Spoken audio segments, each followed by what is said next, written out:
Apa pentingnya rekonstruksi terhadap suatu perkara yang menarik perhatian bagi penyidik untuk membantu penuntut umum dalam proses persidangan dalam pembuktian perkaranya? Sangat penting ya, karena dari situlah kita bisa memberikan gambaran tentang peristiwa yang terjadi, termasuk peran si pelaku, peran orang yang kita tuduh sebagai pelaku kan, perannya ini. Nah, penting itu. Tanpa itu kita nggak bisa dapat gambaran. Jadi kami tegaskan terhadap perkara yang sifatnya pembunuhan atau berencana pasti ada rekonstruksi. Pasti ada dan harus itu. Terus dihadiri oleh siapa saja biasanya di lapangan? Oleh pertama penyidik wajib. Baik. Nah, kalau mau diundang hadir jaksa. Baik. Yang tadi kan sudah ada yang calon jaksa penuntutnya kan sudah ada. Selain itu siapa lagi yang hadir? Kemudian para pelaku. Baik. Nah, selain itu pelaku mau penasihat hukumnya. Penasihat hukum juga hadir. Iya, supaya fair. Persoalannya apakah pelaku ini memperankan apa yang disangkakan pada dia. Baik. Kalau dia tidak memperankan, misalnya peran ini diganti orang lain padahal pelakunya ada, mengapa diganti orang lain? Oh, karena dia tidak mau. Mengapa dia tidak mau? Karena dia merasa tidak melakukan. Ini yang jadi persoalan.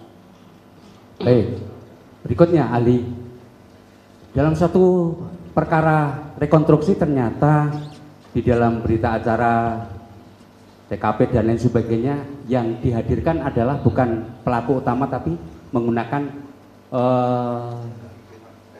peran pengganti. Peran pengganti. Apakah itu pernah dialami oleh ahli ketika selaku penyidik? Tidak harus pelakunya. Pernah, karena mati. Pelakunya ada pelaku yang mati, misalnya saling keroyok, terjadi pembunuhan, berantem ini lawan ini, yang ini sisa satu, yang ini mesti lengkap, yang sisa satu ini diperankan orang lain. Kalau itu masih hidup, apakah bisa digantikan peran pelaku? Ya harus dia dong. Kalau dia nggak melakukan rekonstruksi, ini pertanyaan apa dia pelakunya apa bukan? Gitu. Pertanyaan kami ketika Bapak menjadi penyidik, pernah nggak itu sebetulnya para tersangka itu masih ada, tapi fakta di lapangan itu pakai peran pengganti? Oh enggak. Tidak pernah ya? Enggak. Karena aneh gitu, orangnya ada kok. Nah, jadi kalau begitu caranya dibuat berita acara. Untuk adegan lempar-lemparan, itu di situ. Para pelaku tidak mau melakukan dengan alasan apa? Bahwa dia merasa tidak melakukan. Baik. Sebabnya kalau diganti dengan orang lain yang melempar, disyuting lagi, dibuat gambaran, maka si penyidik telah merekayasa suatu peristiwa. Selanjutnya ahli.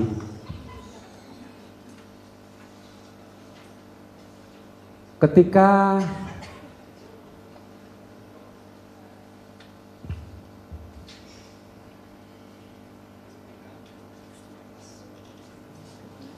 perkara itu sudah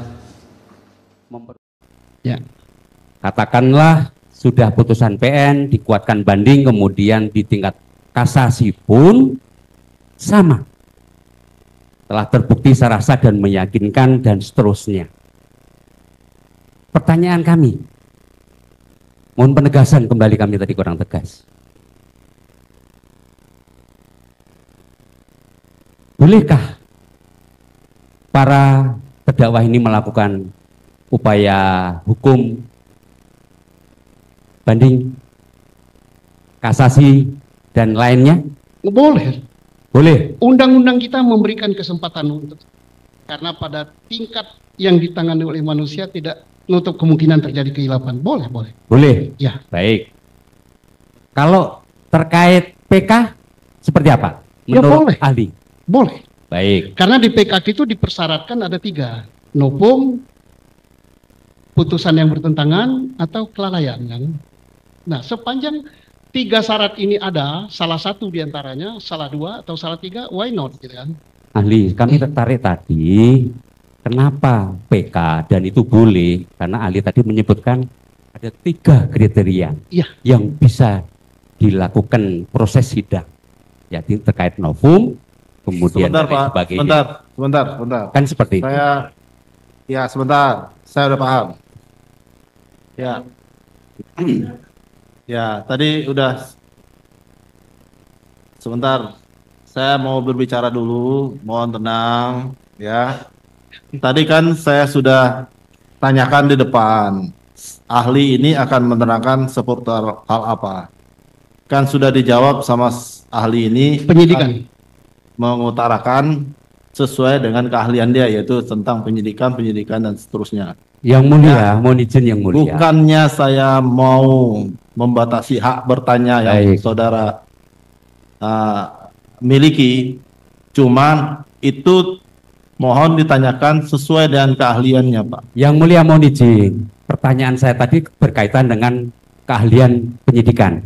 Bahwa kemudian kami tadi menanyakan masalah PK, ahli bisa menjawab bahwa novum, kemudian yang saling bertentangan kan seperti itu.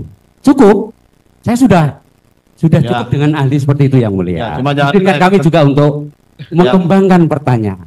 Mengenai PK dia nggak mempunyai keahlian, Pak. Baik. Mohon diganti pertanyaannya, Pak. Ya. Paling tidak. Silakan, Pak. Dilanjut. Paling tidak. Tujuan PK apa? Itu aja kami pertegas ya. Nggak apa-apa. Ya, ini Majelis yang terhormat, bahwa nanti kami akan mengajukan ahli pidana. Disitulah kita akan tanyakan. Kami juga yang tidak mulia, mengetik, yang mulia, mengorek tadi. Paham dan mohon izin. Satu-satu. Tidak perlu kami komentari karena yang mulia yang mengatur persidangan ini. Terima kasih yang mulia. Ya, mohon.